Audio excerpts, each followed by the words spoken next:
នោះលិស្រាមេកងផកស្រាផកទៅតាមលិកាំង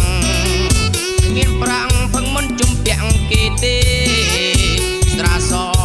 ក៏ផឹកបានដែរស្រាស